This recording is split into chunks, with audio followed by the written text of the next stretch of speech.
క్రీస్తే మనందరి జీవితాలకు శాశ్వత వెలుగు.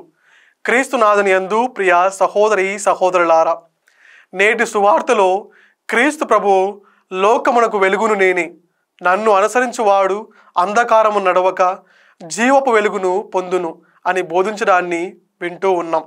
అయితే క్రీస్తు ప్రభువు లోకానికి ఏ విధంగా వెలుగై ఉన్నాడో ధ్యానించుదాం. క్రీస్తునాథుని యందు ప్రియ సహోదరి సహోదరులారా, మనందరము సప్త దివ్య సంస్కారాల్లో మొట్టమొదటి దివ్య సంస్కారమైన జ్ఞానస్నాన సాంగ్యంలో క్రీస్తు వెలుగును వెలుగుతున్న క్రొవ్వొత్తి రూపంలో స్వీకరిస్తాం. దీని అర్థం ఏమిటి అంటే, క్రీస్తు వెలుగును పొందిన వారిగా, వెలుగుకు సంబంధించిన బిడ్డలుగా జీవించాలని, విశ్వాసం నందు స్థిరపడి క్రీస్తును కలుసుకోవాలని అర్థం.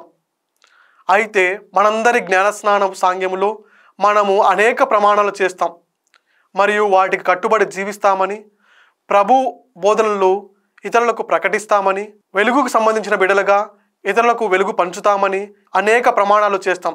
కానీ కాలక్రమేణా మెరిసేదంతా బంగారు అన్నట్లుగా లోకాశలకు లోనై లోకంలోని వస్తువులకు అనగా సంపదలకు, ఆస్తులకు, ఐశ్వర్యాలకు మొదటి ప్రాధాన్యత ఇస్తూ మన ఆధ్యాత్మిక జీవితానికి మరియు క్రీస్తు అనుసరణకు రెండో ప్రాధాన్యత ఇస్తూ మన జీవితాలను ఈ లోక వస్తువులకు, ఆస్తులకు బానిసలుగా చేసుకుంటున్నాం. మరియు అంధకారమైనటువంటి అశాశ్వత వెలుగు చీకటిలోకి మన జీవితాలను నడిపించుకుంటున్నాం.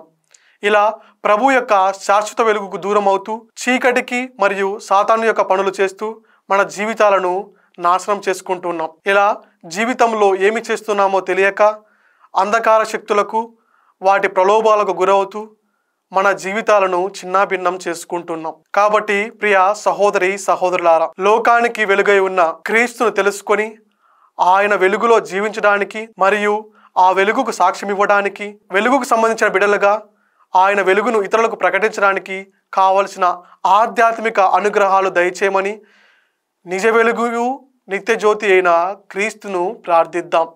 ఆమేన్.